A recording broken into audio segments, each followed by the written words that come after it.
Julianne Grayson knew what people thought when they saw her life from the outside. They saw the beautiful craftsman home in the suburbs with its carefully tended garden. They saw the handsome husband with his steady bank job, the bright 8-year-old son, and her own seemingly perfect existence as the woman who had it all figured out. What they didn't see were the fault lines forming beneath that polished surface, the hairline cracks that had been spreading for months before she finally found the courage to ask the question. "You've been quiet tonight," Daniel said, his eyes fixed on the road ahead as he drove them home from the bank's annual holiday party. The dashboard lights cast shadows across his face, hollowing his cheekbones and hiding his eyes. "Did you have an awful time?" Julianne turned toward the passenger window, watching the streetlights blur past like dying stars. "No, it was fine." The lie tasted bitter on her tongue. Nothing had been fine about watching her husband laugh too eagerly at another woman's jokes, standing just a fraction too close to her. Nothing had been fine about the way Wendy Higgins had touched Daniel's arm, her manicured fingers lingering a beat too long against his suit jacket. "You barely spoke to anyone." His voice held an edge, the smallest hint of accusation. "I spoke to plenty of people." She kept her voice deliberately even. "Your boss seemed impressed with the new account acquisitions." Daniel nodded, apparently satisfied that the conversation had shifted to safer territory. "Thomas thinks we'll exceed our quarterly targets. He mentioned I'm being considered for the senior analyst position." 12 years ago, this news would have elicited genuine excitement from Julianne. They would have pulled into their garage, rushed inside, and opened a bottle of wine to celebrate. She would have watched Daniel's face light up as he described his plans, the futures they would build together. 12 years ago, before she set aside her architecture degree to raise their son, before the daily rhythms of their lives had worn smooth all their sharp edges, making them comfortable but somehow less vital to each other. "That's wonderful," she said, because that was what she was supposed to say. Because despite everything, she did want him to succeed. That much hadn't changed. Mason was asleep when they arrived home. The babysitter, Iris's neighbor's college daughter, curled up on their sofa with a textbook. Julianne paid her while Daniel headed upstairs to check on their son. "He was great," the babysitter said, stuffing the money into her pocket. "He showed me this amazing drawing he made today. It's on the fridge. The kid's got serious talent." After the front door closed behind the babysitter, Julianne walked to the refrigerator. Mason's drawing was held up by a magnet shaped like a pallet, a gift from her mother-in-law last Christmas. The picture showed 3 stick figures, one tall male figure standing apart from a woman and child who were holding hands.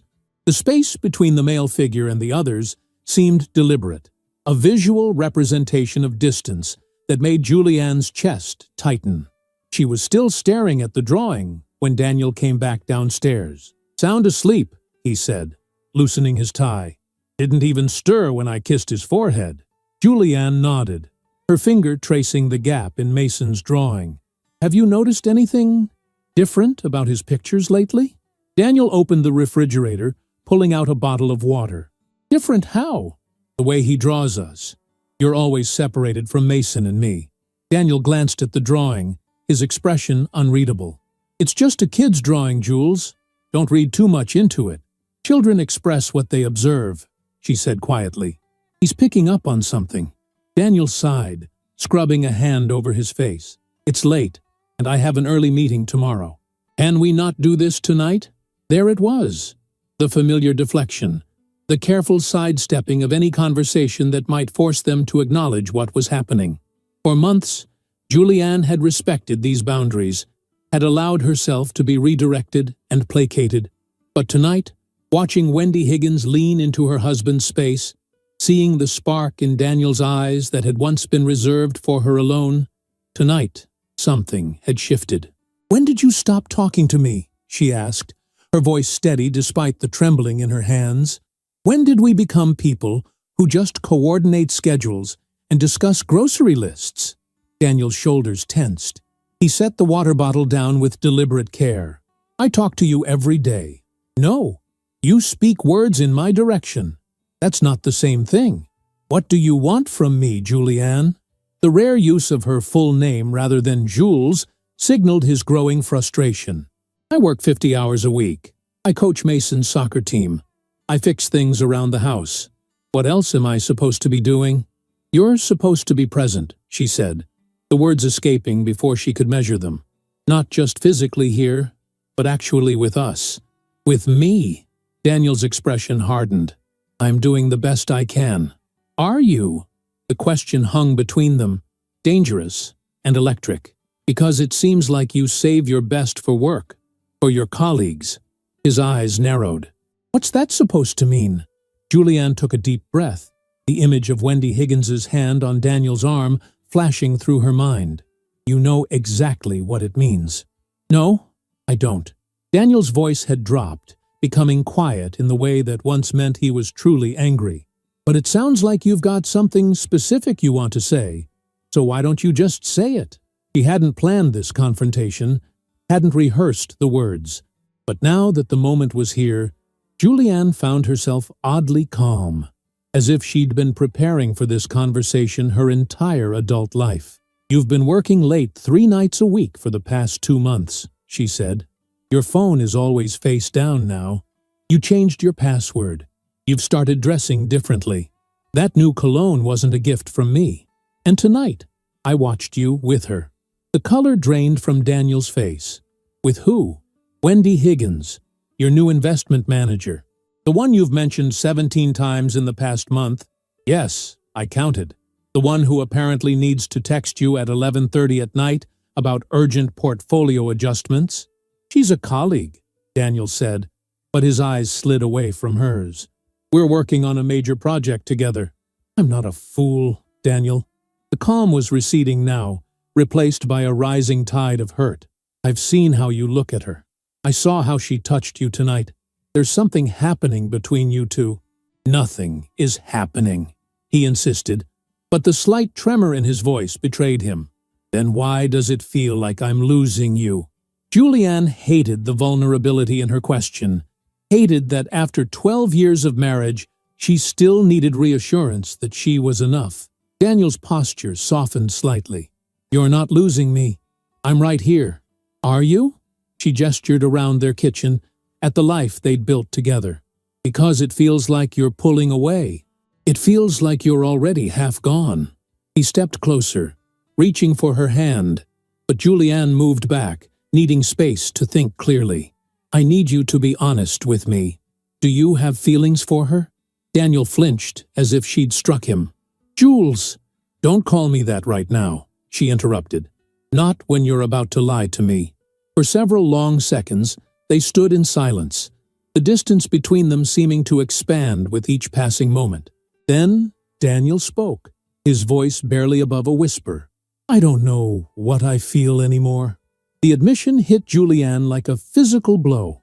Despite her suspicions, despite the evidence she'd been collecting for weeks, some part of her had hoped she was wrong, that there was some other explanation for the changes in her husband. Hearing him acknowledge, even indirectly, that there were feelings involved made everything suddenly, terrifyingly real. Are you sleeping with her? The question burned her throat on its way out. No. Daniel's response was immediate and forceful. It hasn't become physical. But you've thought about it, Julianne said. Not a question, but a statement. Daniel closed his eyes briefly. When he opened them, there was guilt written plainly across his features. I don't want to hurt you.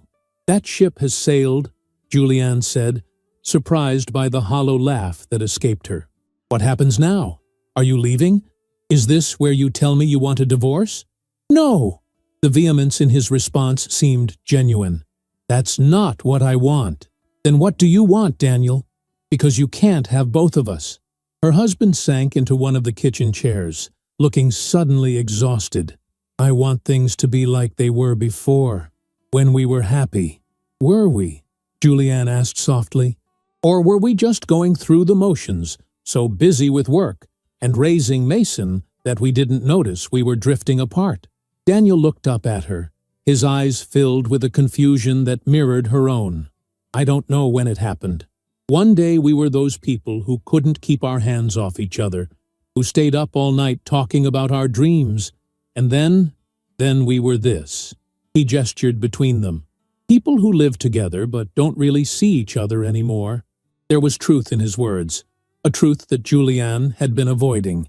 It would be easier to cast Wendy Higgins as the villain in their story, the temptress who had lured her husband away. But the reality was more complicated. The distance between them had been growing long before Wendy entered the picture.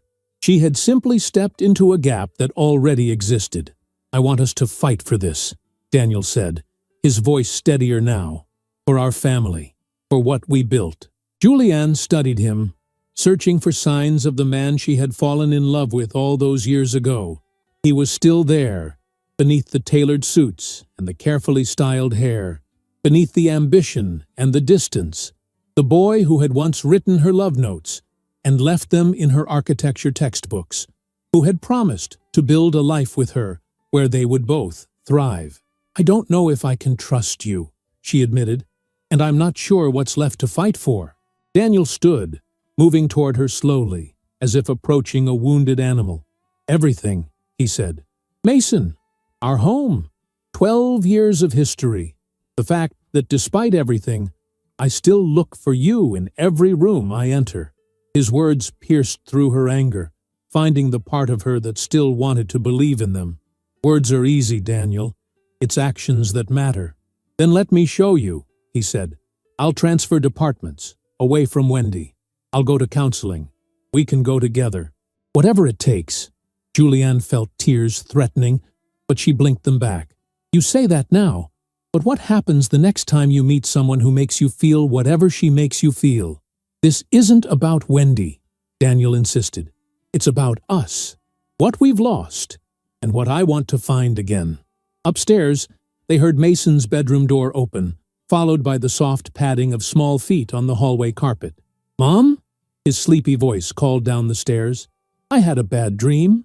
Julianne and Daniel exchanged a glance, a moment of perfect understanding passing between them despite everything. Their son needed them. Together or apart, that would never change. We're not done with this conversation, Julianne said quietly. Daniel nodded. I know. She turned toward the stairs, pulling herself together for Mason's sake. I'm coming, sweetheart, she called up. Everything's going to be okay. As she climbed the stairs to comfort their son, Julianne wondered if those words would prove to be true, if anything would ever be okay again. The foundation of her life had just been shaken, and she had no idea if it would stand or crumble beneath her. All she knew was that, tomorrow, she and Daniel would have to continue this conversation. Tomorrow, they would have to decide if their marriage was worth fighting for, or if the cracks had finally become too deep to repair. But tonight, she would hold her son close and tell him there were no monsters under his bed. Tonight, she would be the mother he needed, even as her own world tilted on its axis, even as she wondered if the life she had so carefully constructed was about to shatter into 1,000 irreparable pieces. The morning sun streamed through the kitchen windows, catching the dust motes that danced in the air. Julianne stood at the counter, mechanically spreading peanut butter on Mason's sandwich, her movements automatic after years of morning routines. She had barely slept, replaying her conversation with Daniel in an endless loop throughout the night. Beside her, Mason sat at the breakfast bar, his spoon clinking against the cereal bowl as he ate, oblivious to the tension that had settled over the house like a heavy blanket. Daniel entered the kitchen, already dressed for work in a charcoal suit and blue tie.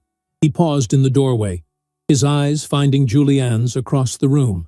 Something unspoken passed between them, an acknowledgement of the precipice they stood upon. "Good morning," he said, his voice deliberately casual for Mason's benefit. "Morning, Dad."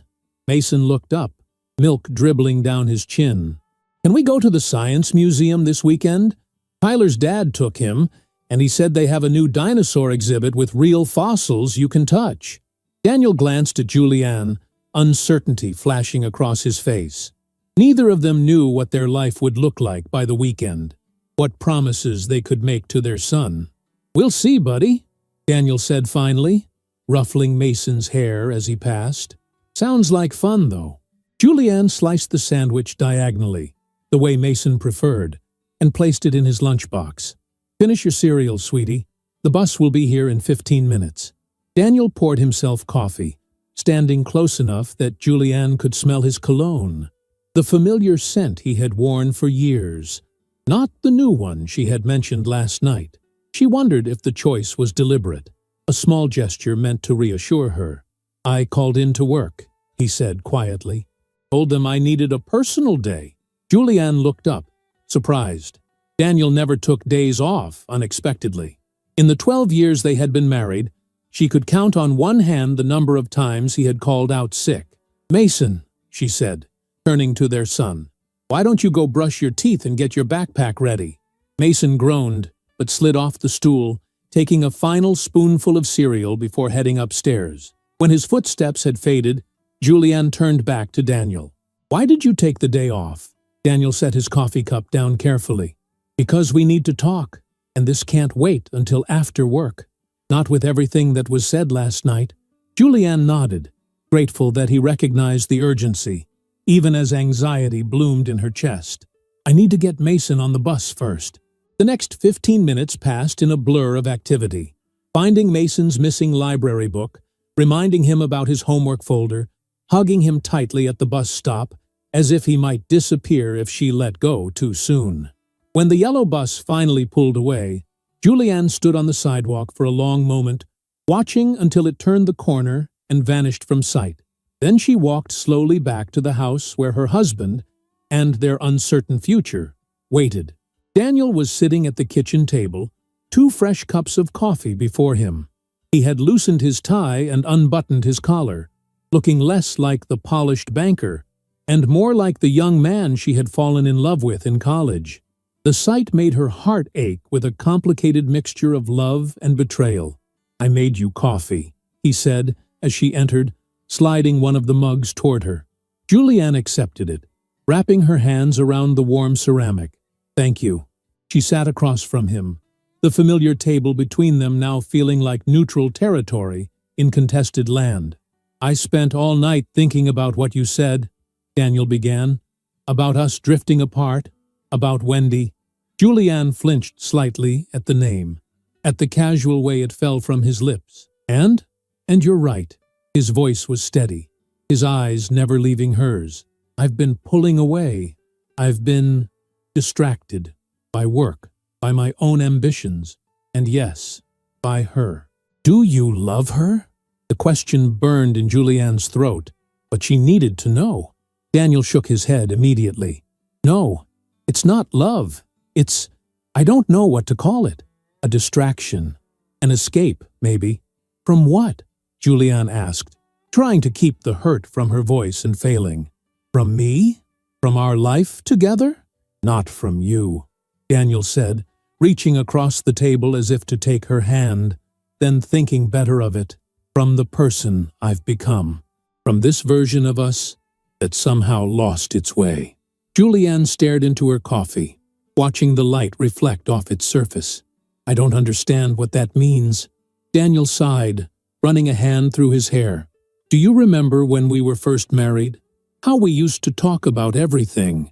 Your designs, my analysis projects, books, politics, the future. It felt like we were building something together, not just a home, but a vision." "I remember," Julianne said softly. Those early years had been filled with such possibility, such certainty, that they would create an extraordinary life together. Somewhere along the way, we stopped having those conversations. Daniel's voice dropped, heavy with regret. "We became efficient partners in running a household, in raising Mason, but we stopped seeing each other, really seeing each other." There was truth in his words that Julianne couldn't deny. She had felt it too, the slow erosion of their connection, the way they had become strangers living parallel lives. But acknowledging that mutual responsibility didn't erase the betrayal. "So you turned to someone else," she said. "Someone who made you feel seen again." Daniel closed his eyes briefly. It wasn't a conscious decision. Wendy joined the team 3 months ago, and at first it was just professional. She's smart, ambitious, reminds me a bit of you, actually. When we first met, we worked late on projects, started having lunch together occasionally. She laughed at my jokes, asked about my opinions, seemed genuinely interested in what I had to say. Each word was like a small cut, death by 1,000 paper cuts. Julianne could picture it all too clearly. The late nights at the office, the intimate conversations over takeout containers, the gradual shift from colleagues to something more. And I started looking forward to seeing her, Daniel continued, his voice thick with shame. Started thinking about her when I wasn't at work. Nothing physical has happened, Jules, I swear to you. But I can't sit here and tell you there isn't an emotional connection. That would be a lie. Julianne finally looked up, meeting his gaze directly. Would something physical have happened eventually, if I hadn't confronted you?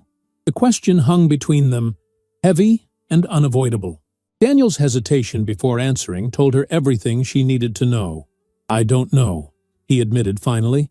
I'd like to think I would have stopped it before it got to that point, but I can't swear to you that I would have been strong enough. His honesty was both devastating and necessary. Julianne felt tears prick at her eyes, but blinked them back. What do we do now? She asked, her voice barely above a whisper. I've already emailed my transfer request, Daniel said. Thomas has been wanting me to head up the commercial analysis team for months. It's in a different building. I would never see Wendy. And you think that solves everything? Julianne couldn't keep the edge from her voice. You switched departments, and we pretend none of this happened? No, Daniel said firmly. That's just the first step. I also found a therapist. He pulled out his phone, sliding it across the table. On the screen was a website for Dr. Valerie Thompson, a psychologist specializing in couples therapy. I made an appointment for us, for tomorrow evening, if you're willing. Julianne stared at the phone, surprised by his initiative. You really want to try to fix this? More than anything. The certainty in Daniel's voice caught her off guard. Jules, last night after you went up with Mason, I sat in the kitchen for hours, looking at his drawing on the fridge, seeing our family through his eyes, seeing me separated from you both. It broke something in me. He leaned forward, his eyes imploring her to understand. I don't want to be that distant father, that absent husband. I don't want Mason growing up thinking that's what a marriage looks like. And I don't want to lose you, not to my own stupidity, not to my midlife crisis or whatever this is. Julianne wanted to believe him, wanted desperately to think they could find their way back to each other. But the image of Wendy's hand on his arm, of Daniel's bright eyes as he laughed at something she said, kept flashing through her mind. How do I trust you again? She asked, the question that had kept her awake all night. How do I know this won't happen the next time you feel unseen or unappreciated? I don't have an easy answer for that, Daniel admitted. Trust has to be rebuilt, day by day, action by action. I'm asking for the chance to earn it back. Julianne stood, needing to move, to put physical distance between them as she sorted through her feelings. She walked to the window overlooking their backyard, the swing set they had assembled together when Mason was 4, the garden beds she had planted each spring, the patio where they had hosted countless summer barbecues with friends and family. Their history was written in every inch of this space. I keep thinking about all the signs I missed, she said, her back to Daniel. The late nights, the changed passwords, the way you would smile at your phone when a message came through. I told myself I was being paranoid, that you would never betray us like that. She heard Daniel's chair scrape back, felt him approach, but stop several feet behind her, respecting her need for space. I betrayed your trust, he acknowledged, but I want you to know that this wasn't about you lacking something or not being enough. This was about me losing my way, forgetting what matters. Julianne turned to face him. When did we stop talking about the things that mattered? When did our conversations become limited to grocery lists, and Mason's soccer schedule. Daniel considered this, his brow furrowed. I think it happened gradually. After Mason was born, we were both so focused on being parents. Then my promotion came with more responsibility, longer hours. You were managing the household, volunteering at Mason's school. We were both exhausted at the end of each day. That's life, though, Julianne countered. That's what happens when you build a family together. You can't expect the excitement of dating to last forever. No, but you can expect connection to last, Daniel said. Intimacy, not just physical, but emotional. That's what we lost somewhere along the way. We stopped making time for each other, really seeing each other. Julianne couldn't argue with that assessment. She had felt the distance growing between them, but had attributed it to the natural evolution of a long marriage. She had told herself it was normal, that passion inevitably faded into comfortable companionship. But standing here now, facing the possibility of losing everything, she wondered if she had been too willing to accept that diminishment. I miss you, Daniel said softly. Even when we're in the same room, I miss the us we used to be. Heidi.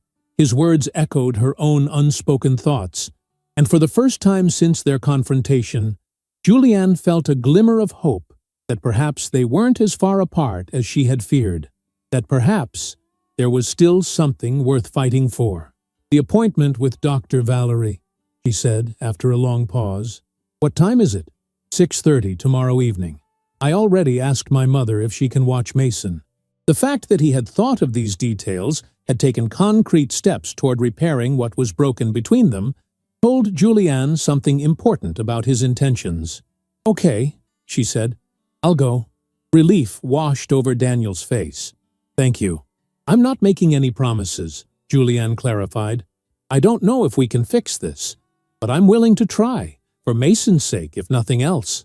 For Mason, Daniel agreed, and maybe, eventually, for us, too. Julianne nodded, not quite ready to commit to that hope aloud. What are you going to tell Wendy? Daniel's expression sobered. The truth, that I made a mistake by letting our relationship become inappropriate, that I'm committed to my marriage and my family, and I can't continue working closely with her. And if she doesn't take it well? Julianne asked, thinking of workplace complications, of a woman scorned. Then that's something I'll have to deal with, Daniel said firmly. But my priority is clear now. It's you and Mason. It always should have been. The statement hung between them, a promise Julianne wasn't yet sure she could fully trust. But it was a beginning, a foundation they might be able to rebuild upon. Her phone chimed with a text message. Glancing down, she saw it was from Iris, Daniel's mother. Your mom wants to know if we're still on for Sunday dinner, Julianne said, looking up at Daniel. What should I tell her? The question was loaded with meaning beyond its surface. Were they still a family that gathered for Sunday dinners? Were they still presenting a united front to the world? Daniel met her gaze steadily. Tell her yes. One day at a time, right? One day at a time, Julianne echoed, sending the response. As she set down her phone, she felt a curious mixture of fear and hope. The path forward was unclear, the wounds still fresh. But beneath the pain and uncertainty, there remained a connection forged through 12 years of shared history, the good and the bad, the joy and the struggle. They had built this life together, brick by brick. Perhaps they could find a way to repair its foundation, to shore up the weakened places, and make it stronger than before. Or, perhaps, they would discover that some damage could not be undone, that some betrayals cut too deep for healing. Either way, Julianne knew that the answer lay not in this morning's conversation, but in the days and weeks ahead, in actions rather than words, in consistent effort rather than momentary remorse. Time would reveal whether their marriage could withstand this test, or whether it would join the ranks of good intentions that crumbled under the weight of human frailty. For now, all they could do was take the first tentative step forward, into the uncertainty that waited beyond this kitchen, beyond this day, beyond the comfortable illusions they had lived with for too long. The waiting room of Dr. Valerie Thompson's office felt deliberately neutral. Soft beige walls adorned with abstract watercolors, comfortable but unremarkable furniture. A selection of magazines fanned out on the coffee table. Julianne sat rigidly on one end of a small sofa, her handbag clutched in her lap, while Daniel occupied the other end, the space between them conspicuous. A fish tank bubbled quietly in the corner, tropical fish darting between plastic plants. Julianne found herself fixated on one particular fish with bright blue scales that seemed determined to swim against the gentle current created by the filter. It reminded her of Mason, always moving counter to expectations, marching to his own rhythm. The Graysons! A woman appeared in the doorway, her voice warm and professional. Dr. Valerie was in her mid-40s, with silver-streaked dark hair pulled back in a neat bun, and intelligent eyes behind tortoiseshell glasses. She wore a simple navy dress with a cardigan, looking more like a favorite professor than a stereotypical therapist. "I'm Dr. Valerie. Please, come in." Daniel and Julianne followed her into a comfortable office with two armchairs positioned across from a small sofa. A desk occupied one corner of the room, but Dr. Valerie led them to the seating area, gesturing for them to take the armchairs while she settled on the sofa. "Before we begin, I want to thank you both for being here," she said, her gaze moving between them. "It takes courage to seek help, especially when you're navigating difficult waters in a relationship." Daniel nodded, his shoulders visibly tense beneath his button-down shirt. He had come straight from work, still wearing his office attire minus the tie, which he'd removed and stuffed into his pocket in the car. Julianne, having had more time to prepare, wore a simple sweater and jeans. Comfort prioritized over appearance for what she anticipated would be an uncomfortable conversation. "Daniel mentioned on the phone that you're dealing with some trust issues in your marriage," Dr. Valerie continued. "I'd like to hear from both of you about what brings you here today. But first, I want to emphasize that this is a safe space. My role isn't to judge or take sides, but to help you communicate more effectively and work through your challenges together." A moment of silence followed, neither Julianne nor Daniel eager to be the first to expose the raw wounds of their marriage. Finally, Daniel cleared his throat. "I've betrayed my wife's trust," he said, his voice steady but strained. "Not physically, but emotionally.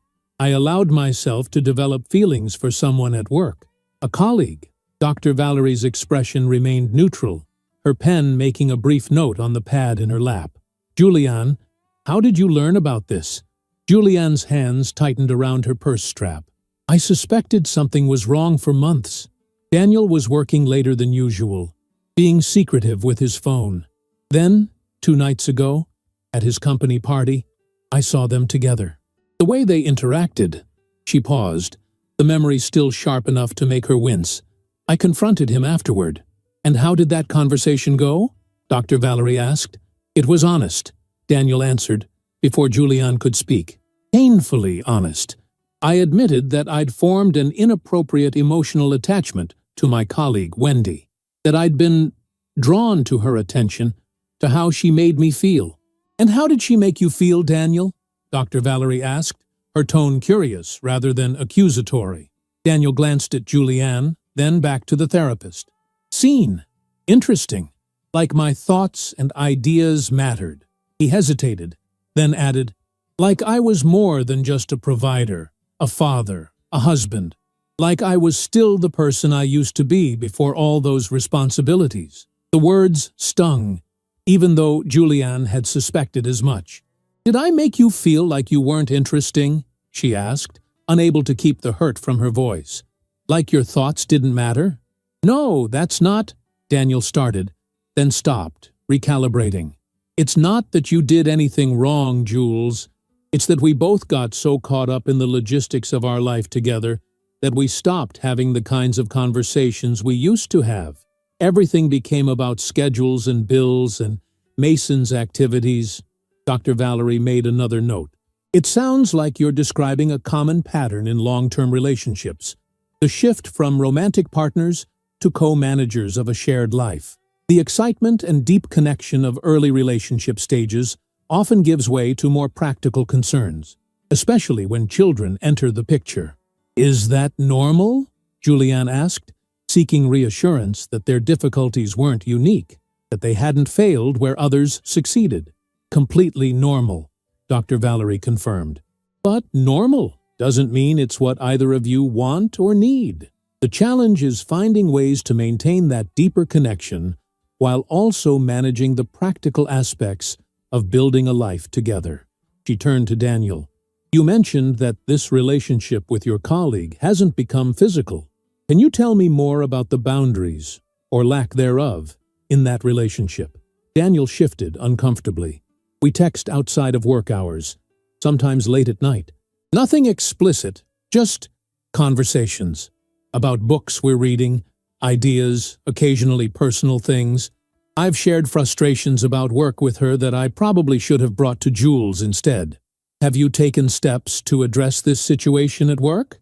Dr. Valerie asked. "I've requested a transfer to a different department," Daniel said.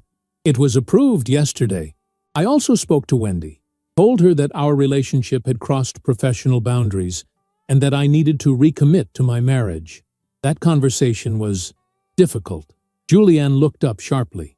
"You didn't tell me you'd already talked to her." Daniel met her gaze.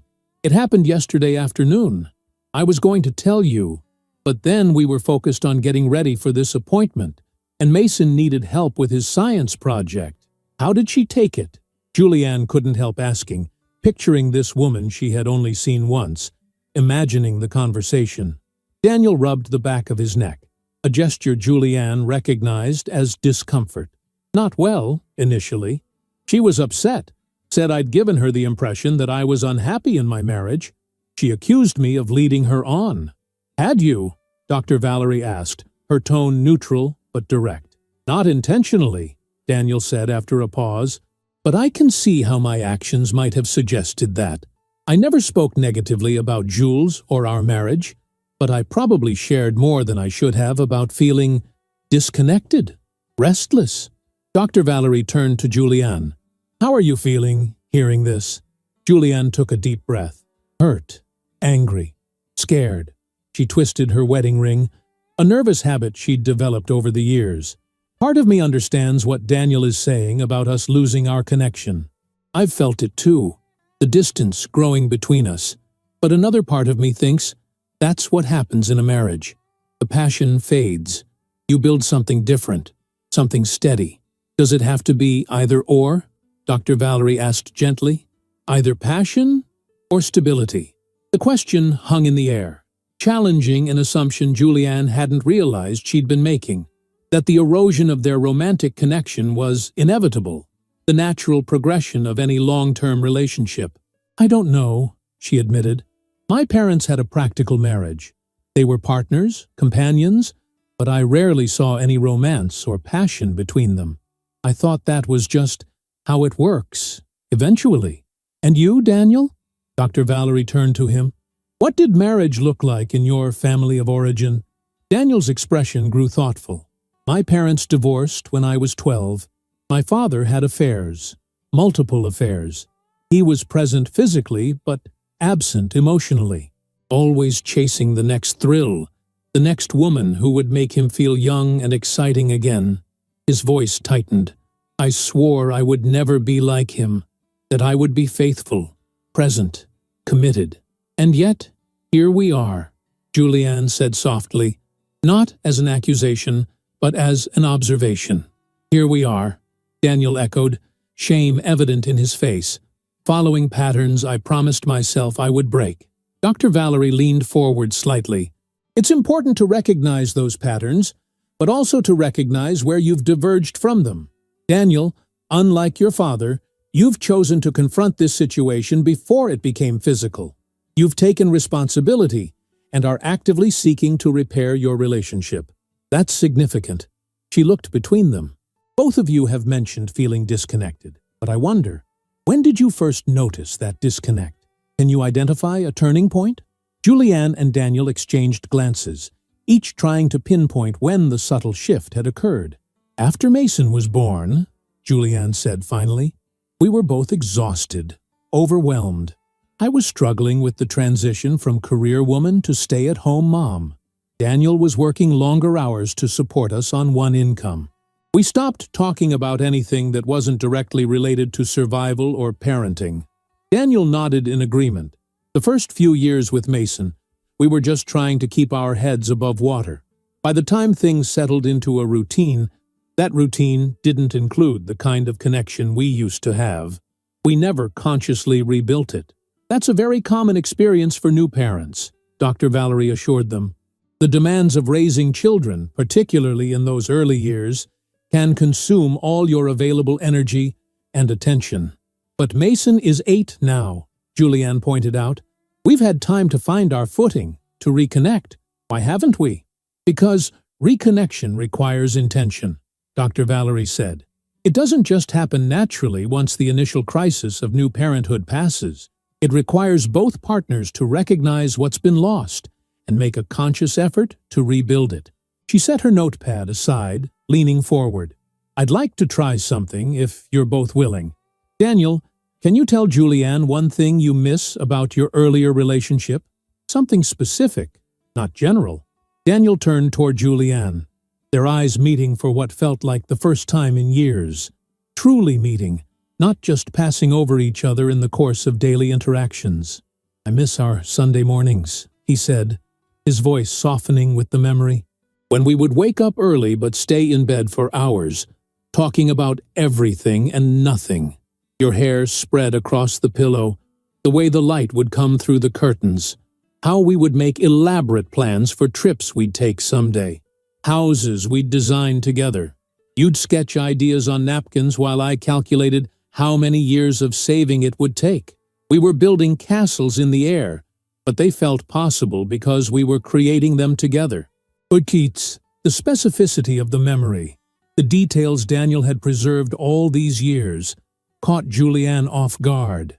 Tears pricked at her eyes as she remembered those mornings, the sense of infinite possibility they had contained. Julianne, Dr. Valerie prompted gently, is there something specific you miss? Julianne swallowed past the tightness in her throat. I miss how we used to walk together after dinner, around the neighborhood, sometimes talking, sometimes just in silence. You would take my hand automatically, without thinking about it, and occasionally, for no reason at all, you would stop under a streetlight and pull me into a dance, humming whatever song was stuck in your head that day. It was silly and romantic and completely unself-conscious. Daniel's eyes widened slightly, as if surprised she had kept this memory so close. I didn't think you cared about those moments. You always acted embarrassed. I pretended to be embarrassed, Julianne corrected him, but I loved it. I loved that you were still the same guy who had danced with me in the fountain on our second date, even after years of marriage and a mortgage and parenthood. A small smile tugged at Daniel's lips. I haven't danced with you in years, have I? No, Julianne confirmed softly. You haven't. Dr. Valerie watched this exchange with approval. What you're both describing are moments of connection, not grand gestures, but small, intimate rituals that made you feel seen and valued by each other. Those rituals often fall away as relationships mature, but they're crucial for maintaining emotional intimacy. She glanced at the clock. We're nearing the end of our time for today, but I'd like to suggest a homework assignment, if you're willing. Between now and our next session, I'd like each of you to reintroduce one small ritual of connection from your earlier relationship. It could be those walks after dinner, or setting aside time on Sunday mornings to just talk. The specific activity matters less than the intention behind it, creating space where you can be fully present with each other, not as parents or household managers, but as partners. Julianne and Daniel nodded, the assignment feeling both simple and terrifyingly vulnerable. Also, Dr. Valerie continued, I'd like you both to spend some time reflecting on what you need from this relationship moving forward. Not just what you miss from the past, but what you want your marriage to look like in the future. What kind of partnership would make you feel fulfilled, secure, and connected. We'll discuss those visions in our next session. As they gathered their belongings and prepared to leave, Dr. Valerie added one final thought. Rebuilding trust after it's been broken is challenging work. It requires consistent effort from both parties, transparency and reliability from the person who broke the trust, and a willingness to risk vulnerability again from the person who was hurt. But I've seen many couples navigate this journey successfully. The fact that you're both here, willing to do this work, is a promising start. In the car, on the way to pick up Mason from his grandmother's house, Julianne and Daniel rode in silence, each processing the session in their own way. The space between them on the front seat felt different now, still present, but perhaps a few inches narrower than before. "What did you think?" Daniel finally asked, glancing at her before returning his eyes to the road. "It was helpful," Julianne admitted. "Harder than I expected, but good." Daniel nodded, his hands flexing on the steering wheel. "I meant what I said in there, Jules, about missing those Sunday mornings, about missing us." Julianne looked out the passenger window at the familiar streets of their neighborhood sliding past, the houses with their glowing windows, families inside living out their own private dramas of connection and disconnection, love and disappointment, betrayal and forgiveness. Each home a container for the messy complexity of human relationships. "I know you did," she said softly. "I miss us too." It wasn't forgiveness, not yet. It wasn't a promise that they would find their way back to each other, but it was an acknowledgement that there was still something between them worth excavating from beneath the layers of hurt and neglect, something precious they had both allowed to be buried, but not quite forgotten. As they pulled into Iris's driveway, Julianne found herself wondering what Daniel would choose as his ritual of connection. What gesture from their past he would resurrect in an attempt to bridge the chasm between them. And she wondered, with equal parts hope and fear, whether it would be enough, whether they could rebuild what had been damaged, or if they would need to create something entirely new from the broken pieces of what once was. Mason burst out of the front door before they could even exit the car, his face alight with excitement. "Mom! Dad! Grandma let me make cookies and I saved some for you. And I built the tallest block tower ever, but then it fell and made a super loud crash." As Mason climbed into the back seat, chattering about his evening, Julianne caught Daniel's eye over their son's head. In that brief glance was a shared recognition of what was at stake in the work they had begun today. Not just their own happiness, but the intact world of this exuberant child who loved them both with uncomplicated devotion. For his sake, if nothing else, they needed to find a path forward, whatever shape it might take. The Sunday morning sun streamed through the kitchen windows, catching in the steam rising from Julianne's coffee mug. She sat at the counter in her robe, watching Mason sprawled on the living room floor, absorbed in constructing an elaborate racetrack for his toy cars. The house was quiet, save for the occasional plastic click of track pieces connecting, and Mason's whispered sound effects. It had been 3 days since their first session with Dr. Valerie, 3 days of cautious politeness between her and Daniel, of careful navigation around the broken places in their relationship. They had both returned to the routines of daily life, lunches packed, laundry folded, dinner prepared and eaten. But beneath these familiar rhythms ran a current of uncertainty, of questions still unanswered.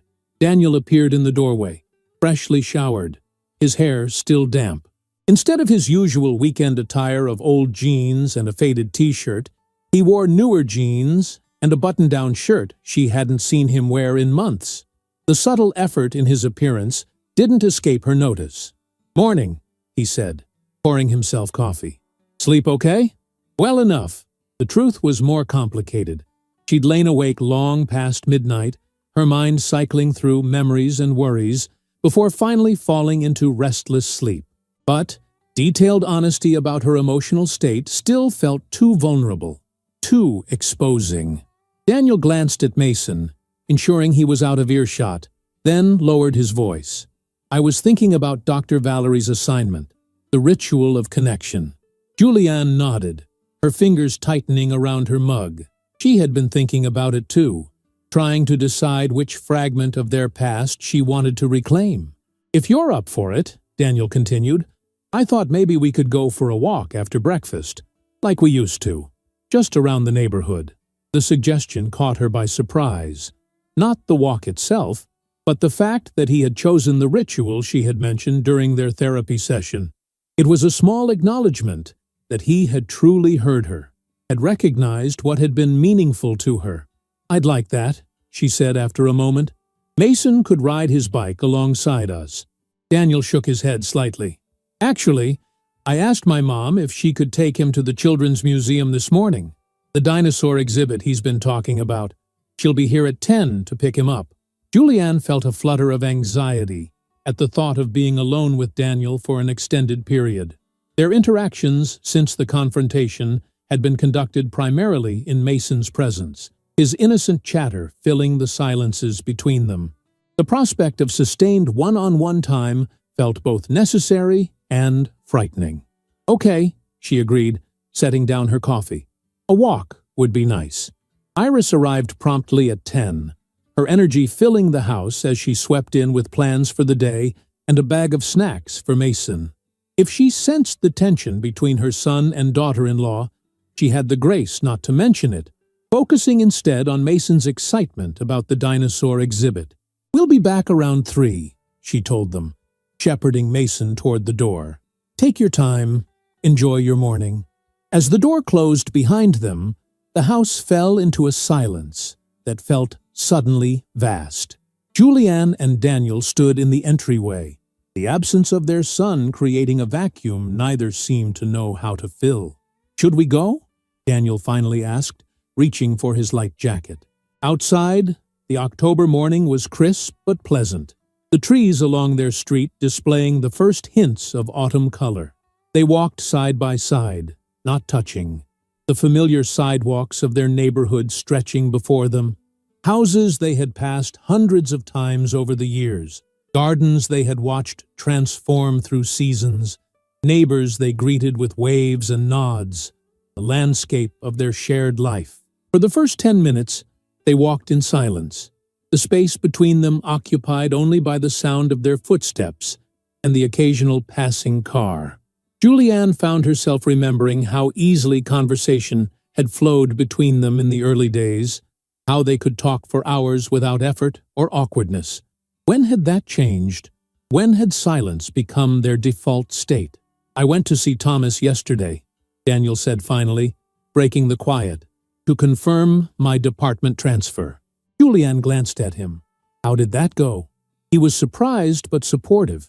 Daniel kept his eyes on the sidewalk ahead. Asked if everything was okay.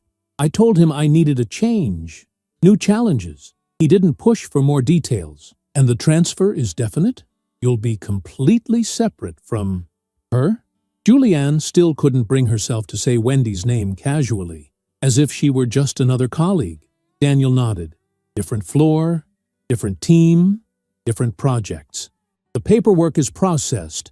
I start in the new department on Monday.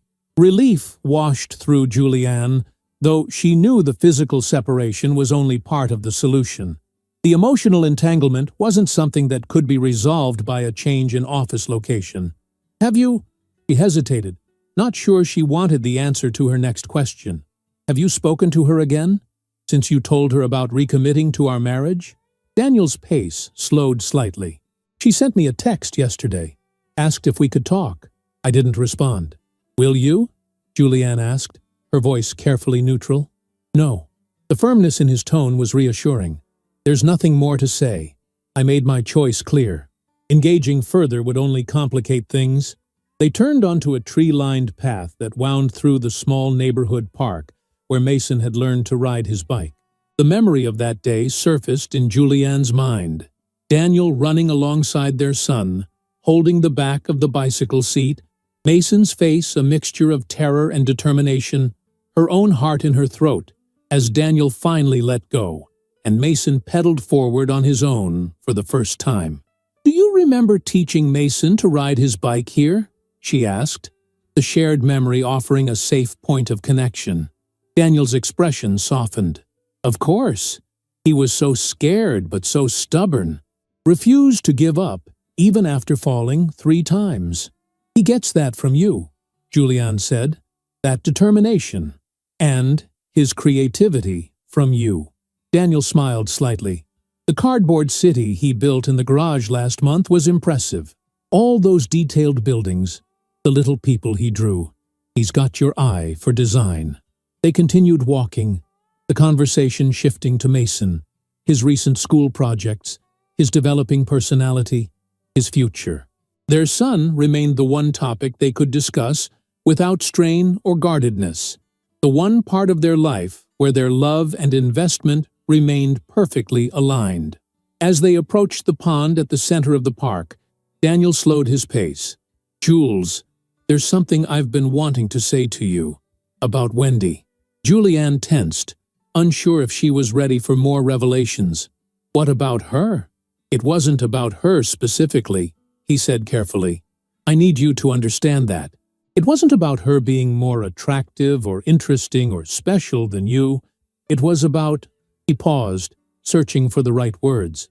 "It was about feeling like the version of myself I used to be, before responsibilities and routines took over." Julianne considered this, trying to separate her hurt from her understanding. "I think I get that," she said finally. "I've felt it too, missing the person I was before, more carefree, more passionate about my work, more seen for something other than being a wife and mother." Daniel looked at her with surprise, as if this admission was unexpected. "You never said anything." "Neither did you," she pointed out. "We both just accepted it, I guess. Assumed it was the natural progression of things." They reached a bench overlooking the pond, and Daniel gestured to it. "Can we sit for a minute?" Julianne nodded, settling on one end of the bench while Daniel took the other, the middle space between them a physical manifestation of their emotional distance. "I've been thinking a lot about what Dr. Valerie said," Daniel began, "about how reconnection requires intention, about how we never consciously rebuilt our connection after Mason was born." "And do you think we can?" Julianne asked, voicing the question that had haunted her for days. "Rebuild it, I mean. After everything." Daniel turned to face her more directly. "I want to try. Really try. Not just go through the motions." His eyes met hers with an intensity she hadn't seen in years. "But I need to know if you do too. If there's still enough left between us that's worth fighting for." The question hung between them, profound in its simplicity. Julianne gazed out at the pond, watching a pair of ducks glide across its surface, seemingly effortless in their connection. "I don't know yet," she admitted. "Part of me loves you, the history we've built, the family we've created. But another part of me is so hurt, so angry, that you almost threw it all away, that you went looking for connection with someone else instead of trying to rebuild it with me."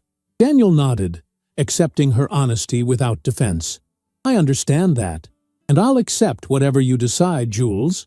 But I want you to know that if you're willing to try, I'm ready to put in the work. Real work, not just temporary fixes or empty promises." As they sat in contemplative silence, an elderly couple walked past, hand in hand. The man leaned heavily on a cane, while the woman adjusted her pace to match his, their movements synchronized by decades of practice.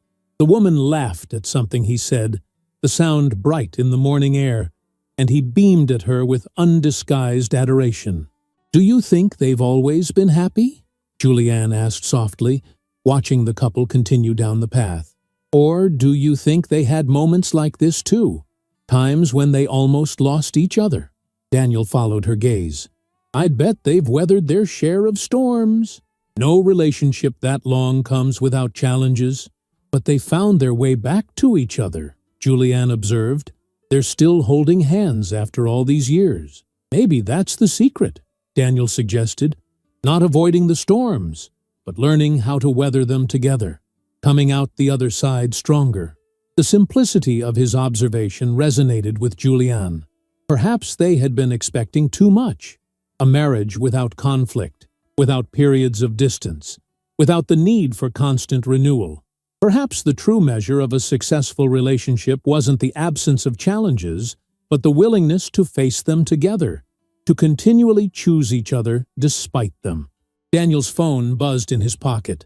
He pulled it out, glanced at the screen, then quickly silenced it and returned it to his pocket. Was that her? Julianne couldn't help asking, the old fear resurfacing. Daniel hesitated, then nodded. Yes, but I'm not answering. Show me, Julianne said, the request emerging before she could consider its wisdom. Daniel looked surprised. Jules, I don't think that's… Please, she interrupted. I need to see it.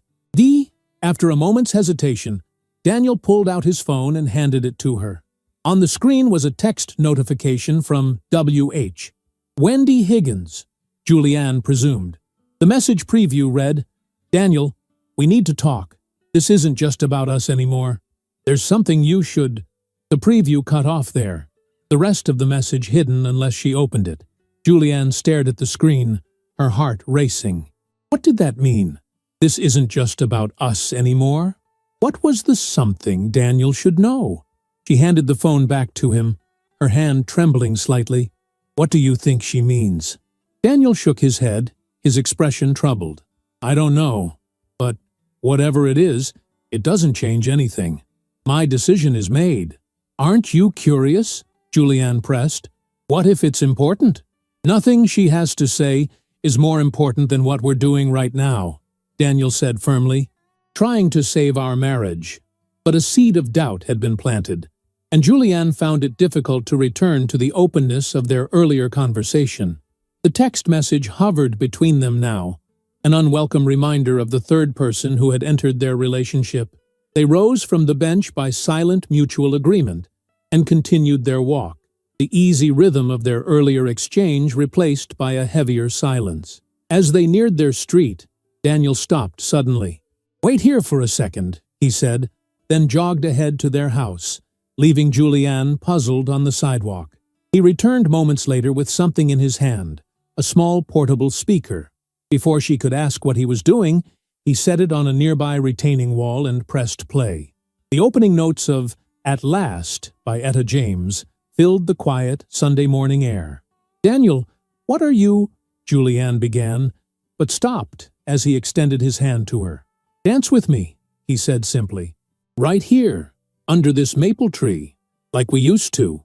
Julianne stared at his outstretched hand, memories flooding back, of countless impromptu dances on evening walks, of the way he used to pull her close without warning and sway with her to whatever melody was in his head. The neighbors will see, she protested weakly, glancing around at the surrounding houses. Daniel's hand remained steady.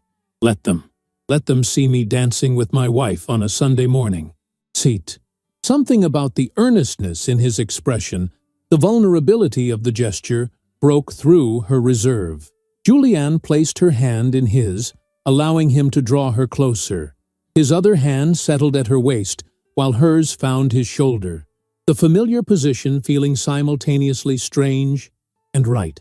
They moved slowly, awkwardly at first, then with increasing fluidity, as muscle memory took over. The rich, soulful voice of Etta James surrounded them, singing of dreams coming true, of skies of blue. Daniel held her gaze, not looking away even when she felt her eyes grow damp with unexpected tears. I've missed this, he said quietly, his voice almost lost beneath the music. I've missed you, Jules. The honesty in his words, the genuine regret and longing in his eyes, touched something deep within her, a place that had remained tender and hopeful, despite the hurt of recent days. It wasn't forgiveness, not completely, but it was a willingness to remember, to acknowledge what had once been beautiful between them, what might still be salvaged. As the song drew to a close, Daniel slowed their movement but didn't release her. Instead, he brought his hand to her face, his thumb gently brushing away a tear that had escaped down her cheek. "One day at a time," he said softly, echoing their agreement from earlier that week. "That's all I'm asking for. A chance to show you day by day that I'm still the man you married, that I can be better than I've been." Julianne looked up at him, seeing beyond the polished banker to the earnest college student who had once promised to love her forever, who had built pillow forts with her in their first tiny apartment, who had held her hand through 20 hours of labor when Mason was born. That man was still there, beneath the layers of career ambition and routine, beneath the mistakes and missteps of recent months. "One day at a time," she agreed, stepping back from his embrace but keeping hold of his hand as they walked the remaining distance to their home. The text message from Wendy still troubled her, a reminder that the repercussions of Daniel's emotional affair might not be fully resolved. But for this moment, on this quiet Sunday morning, Julianne allowed herself to hope that perhaps they could find their way back, not to what they had been before, but to something new, something stronger for having been tested. As they reached their front porch, Daniel's phone buzzed again in his pocket. This time, he didn't check it, keeping his attention focused solely on his wife. It was a small gesture, but one that didn't go unnoticed. A choice being made, a priority being established, one moment at a time. The sharp ring of the doorbell cut through the quiet Tuesday evening, startling Julianne from her focus on the kitchen counter, where she was helping Mason with his math homework. Daniel looked up from his laptop, exchanging a puzzled glance with her across the room. They weren't expecting visitors, and their neighborhood wasn't one for unannounced drop-ins, especially on weeknights. "I'll get it," Daniel said, rising from the couch where he'd been reviewing quarterly reports. Julianne nodded, turning her attention back to Mason's fraction problems, but keeping one ear trained on the front door. The past 10 days since their walk in the park had been a careful dance of rebuilding. Small gestures, moments of connection, the gradual easing of tension. Their second session with Dr. Valerie had been yesterday, another step forward in understanding the patterns that had led them astray and the work needed to find their way back. She heard the front door open, followed by Daniel's voice, suddenly tense. "Wendy, what are you doing here?" Julianne froze, her hand tightening on Mason's pencil. "Mom?" Mason looked up, confused by her sudden stillness. "Are you okay?" "Yes, honey," she managed, forcing a smile. "Just thinking about something." "Why don't you try the next problem on your own? I'll be right back." She rose from the stool, her legs feeling unsteady beneath her as she moved toward the entryway. The sound of a woman's voice, urgent, insistent, reached her before she turned the corner. "You've been ignoring my calls and messages for over a week," the voice was saying. "I wouldn't be here if it wasn't important." Julianne stepped into the entryway, her heart pounding. Daniel stood in the doorway, his body language rigid, blocking the entrance. Beyond him, on the front porch, stood a woman Julianne recognized from the bank party, Wendy Higgins, her blonde hair pulled back in a sleek ponytail, wearing a tailored blazer over jeans, looking both professional and determined. "Daniel?" Julianne's voice came out steadier than she felt. "What's going on?" He turned, his face a mask of conflicted emotions, anger, concern, guilt. "Nothing. Wendy was just leaving." "No, I wasn't," Wendy countered, shifting to see past Daniel to where Julianne stood. Her eyes, sharp and assessing, moved between them. "You must be Julianne. I think we should talk, all of us." "There's nothing to discuss," Daniel insisted, his voice tight. "I've made my position clear. Whatever you think is so important can be handled through HR or legal if necessary." Wendy's expression hardened. "Is that what you think this is about? A workplace harassment claim?" She shook her head. "This is much more personal than that, and you know it." A sick feeling washed over Julianne. Had Daniel lied to her? Had their relationship been more than emotional after all? "Mom!" Mason's voice came from behind her. "Who's at the door?" Julianne turned to find her son standing in the hallway, curiosity written across his face. "Just someone from Dad's work, sweetheart. Go back to your homework. I'll be there in a minute." Mason hesitated, his perceptive eyes taking in the tension radiating from the adults. "Is everything okay?" "Everything's fine," Daniel assured him, his voice gentling. "This won't take long." After a moment's hesitation, Mason retreated to the kitchen, throwing one last curious glance over his shoulder. Daniel turned back to Wendy, his voice dropping to an angry whisper. "You shouldn't have come to my home. Whatever you need to say, this isn't the place." "I tried reaching you every other way," Wendy said, her own voice lowered but intense. "I'm not here to make trouble for you or your family, but there's something you need to know." And it couldn't wait any longer. Julianne stepped forward, a sudden clarity cutting through her confusion and hurt. "Let her in, Daniel." Both Daniel and Wendy looked at her with surprise. "Jules, you don't have to," Daniel began. "I want to hear what she has to say," Julianne interrupted, surprising herself with her steady resolve. "Whatever it is, we should deal with it directly. No more secrets, no more avoidance." After a moment's hesitation, Daniel stepped aside, allowing Wendy to enter. An uncomfortable silence fell as the three adults stood in the entryway, none certain how to proceed. "We can talk in the study," Julianne said finally, leading the way to the small room off the living room that served as their home office. Once inside, she closed the door, acutely aware of Mason in the kitchen, just out of earshot. Daniel remained standing, his posture defensive, while Julianne perched on the edge of the desk. Wendy stood near the bookshelf, her composure beginning to crack slightly now that she was actually inside their home.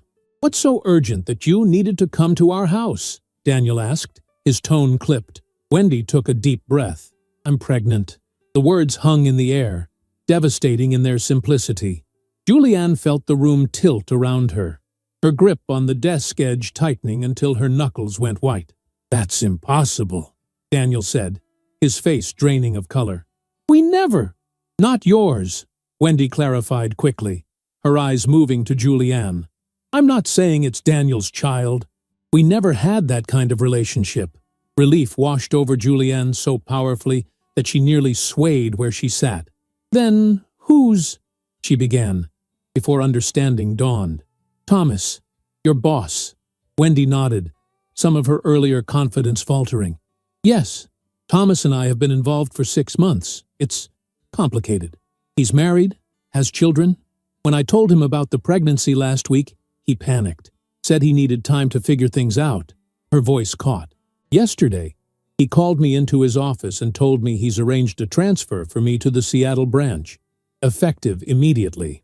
The pieces began falling into place in Julianne's mind. "And you think Daniel can help somehow? Intervene with Thomas?" Wendy's gaze shifted to Daniel. "I thought he should know the truth. About Thomas. About why I turned to Daniel for friendship. Why I might have crossed lines I shouldn't have." He swallowed hard. "Thomas has always been jealous. When he saw us together at the holiday party, how well we got along, he assumed there was something happening. I didn't correct him because I was hurt by how he was treating me, how secretive he was being about our relationship. So you used me," Daniel said, his voice flat, "to make him jealous." "Not initially," Wendy insisted. "Our friendship was real. I valued our conversations, your insights. But yes, I let it become something more in Thomas's mind. And then, when you suddenly pulled away, requested a transfer," she shook her head. "Thomas took it as confirmation that there had been something between us.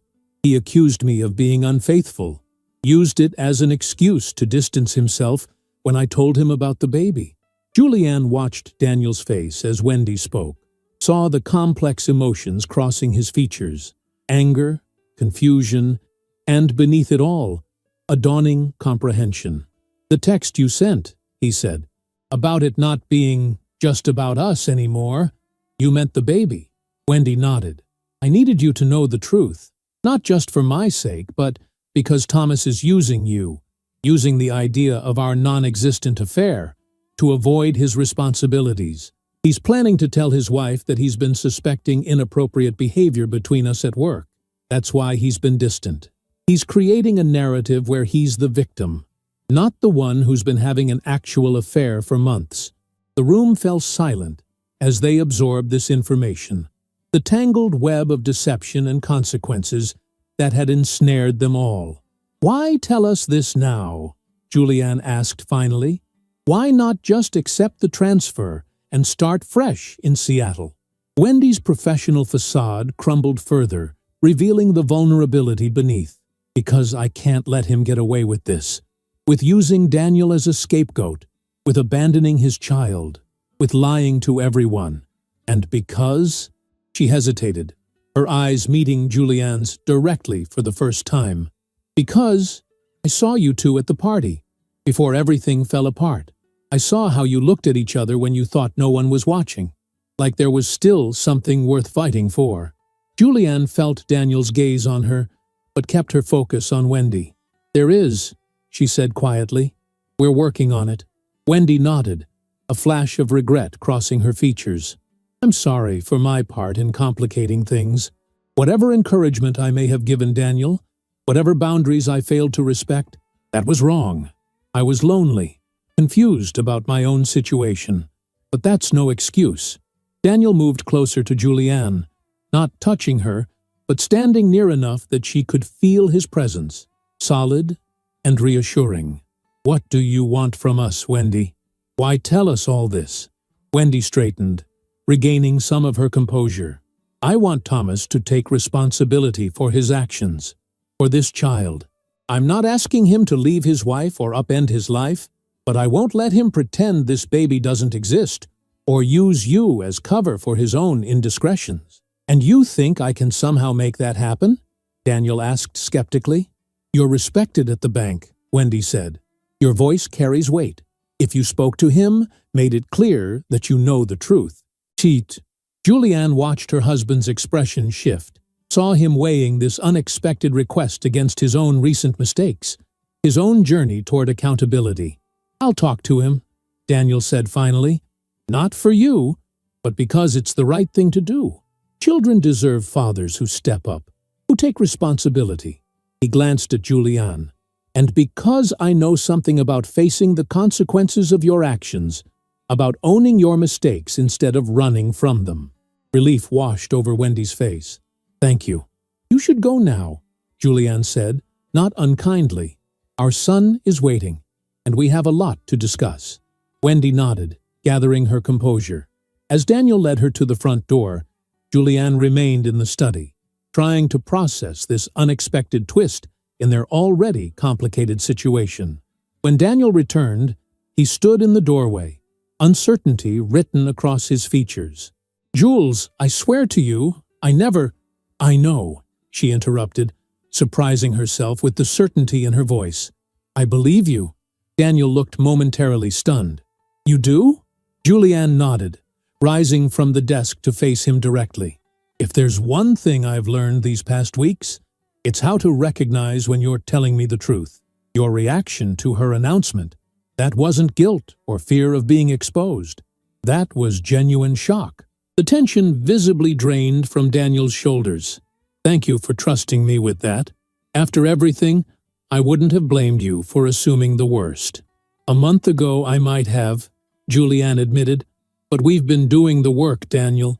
In therapy, at home, I'm starting to see you clearly again. Not just the mistakes you've made, but the man you're trying to be." Daniel crossed the room slowly, stopping just before her. "And do you think that man is worth holding on to?"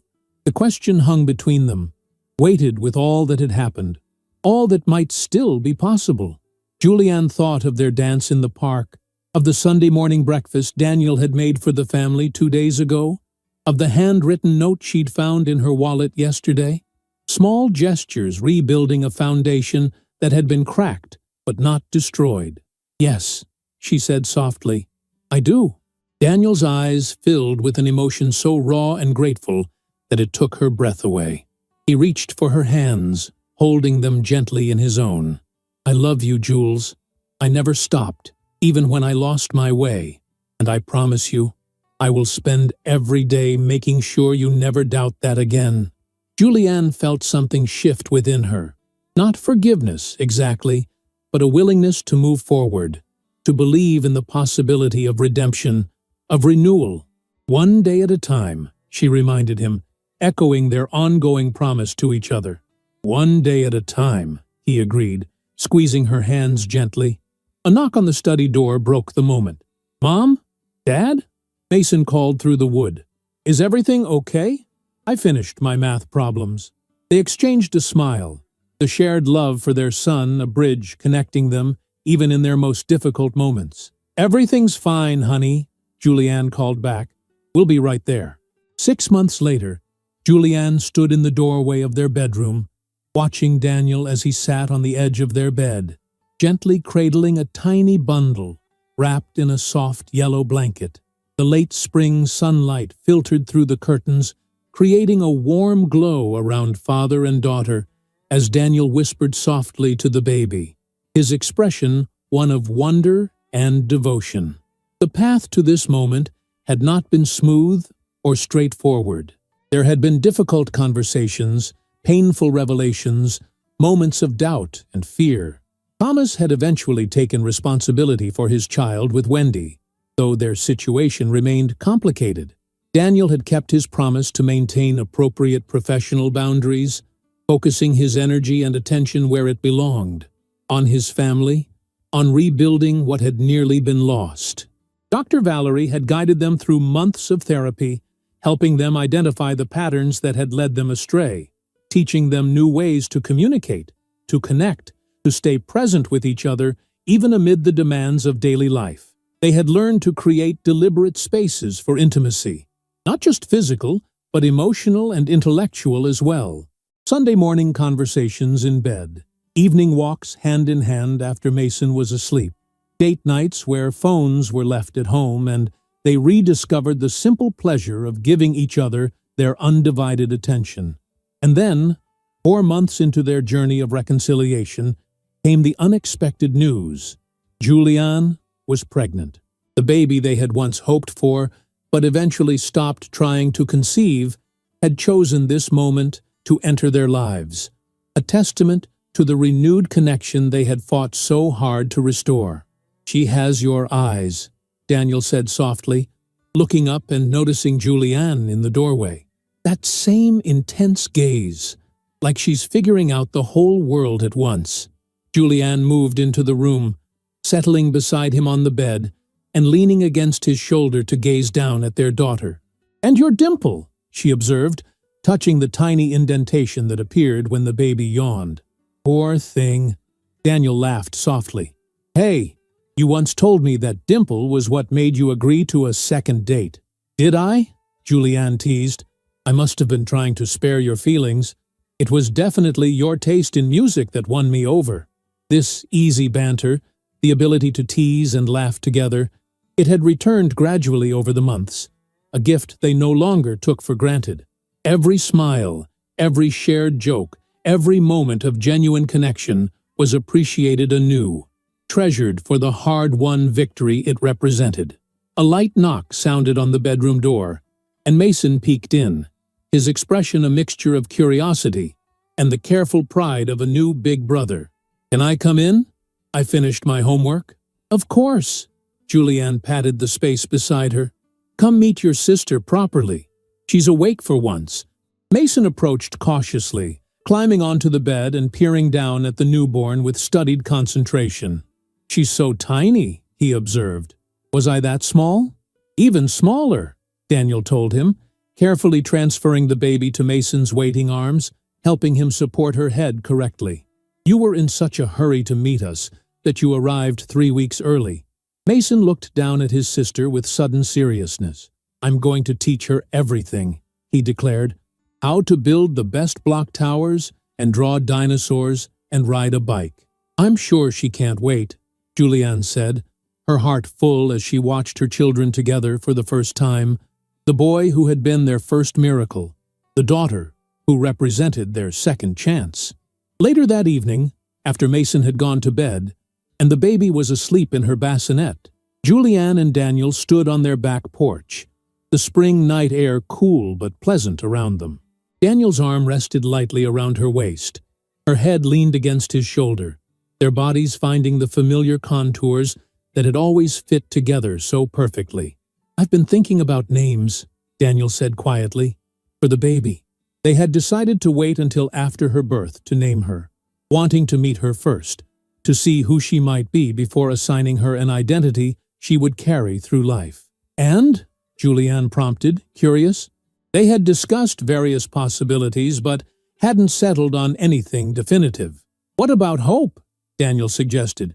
"It seems fitting, given everything we've been through, what she represents for us." Julianne tested the name silently, imagining calling it across a playground, writing it on school forms, hearing it announced at a graduation ceremony someday. "Hope Grayson," she said aloud. "I like it." They stood in comfortable silence for a moment, the name settling between them, becoming real. "I never thought we'd be here," Daniel admitted softly. "6 months ago, I was terrified I'd lost you forever, that I'd destroyed everything that mattered." Julianne turned to face him, reaching up to touch his cheek gently. "There were moments I thought so too," she acknowledged. "Days when the hurt seemed too deep to heal." "What changed?" he asked, his eyes searching hers. Julianne considered this, thinking back over their journey. "We changed," she said finally. "Both of us. You found the courage to be honest, with yourself, with me, to do the work instead of looking for easy escapes. And I found the strength to risk being vulnerable again, to believe that what we had was worth fighting for." Daniel pulled her closer, his forehead resting against hers.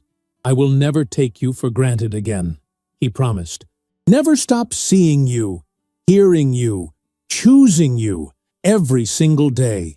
Even when I'm sleep-deprived and cranky with spit up in my hair," Julianne teased, lightening the moment.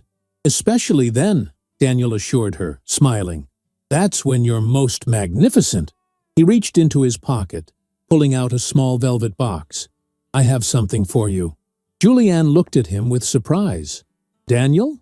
It's not what you think," he said, opening the box to reveal not a ring, but a delicate silver pendant, 2 intertwined circles, one slightly larger than the other. "I saw this and thought of us, how our lives are connected but distinct, how we each need to be whole on our own, to truly be strong together." Tears pricked at Julianne's eyes as she lifted the necklace from its velvet bed. "It's beautiful." Daniel took it from her hands, moving behind her to fasten it around her neck.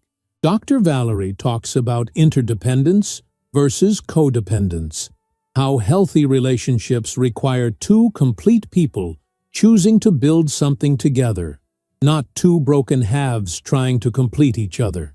Julianne touched the pendant where it rested against her skin. "When did you become so wise?" "Around the time I almost lost everything that matters," Daniel said, his voice serious despite his slight smile. "Nothing clarifies your priorities quite like that." From inside the house came the faint sound of Hope beginning to stir, her tiny cries growing more insistent. Julianne and Daniel exchanged a glance, the silent communication of parents already attuned to their child's needs. "I'll get her," Daniel said, pressing a kiss to Julianne's forehead. "You've been on duty all day. Take a few more minutes out here for yourself." As he turned to go inside, Julianne caught his hand. "Daniel?" He paused, looking back at her. "Yes? I love you," she said simply. "Not despite everything we've been through, but because of it. Because of who we've become through weathering the storm together." The smile that spread across Daniel's face was like sunrise breaking over the horizon, bright with promise, with possibilities yet to unfold. "I love you too, Jules. More today than yesterday, and less than tomorrow." As he disappeared into the house to tend to their daughter, Julianne remained on the porch for a moment longer, her fingers tracing the intertwined circles of her new necklace. The past year had taken them to the brink of losing everything, had shown them how fragile even the strongest bonds could be when neglected, how easily connection could erode under the pressures of daily life. But it had also revealed something else, the remarkable capacity for renewal, for forgiveness, for building something stronger from the broken pieces of what once was. Their marriage was not the same as it had been before the crisis that had nearly torn them apart. It was deeper, more intentional, fortified by the knowledge of what it meant to nearly lose each other and find their way back. Inside, she could hear Daniel's voice, soft and melodic, as he sang to their daughter. The same lullaby he had once sung to Mason, the melody a thread connecting past to present, weaving their family story together across time. Julianne smiled, looking up at the stars emerging in the evening sky, feeling a sense of peace settle over her. Not the complacent comfort she had once mistaken for happiness, but something richer and more profound.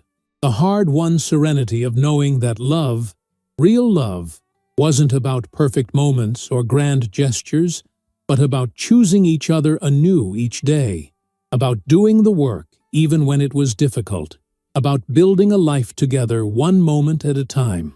With one last glance at the night sky, Julianne turned and walked back into the warmth of her home, toward the husband and children who waited for her there, toward the future they would continue to build together, day by day, choice by choice, one step at a time.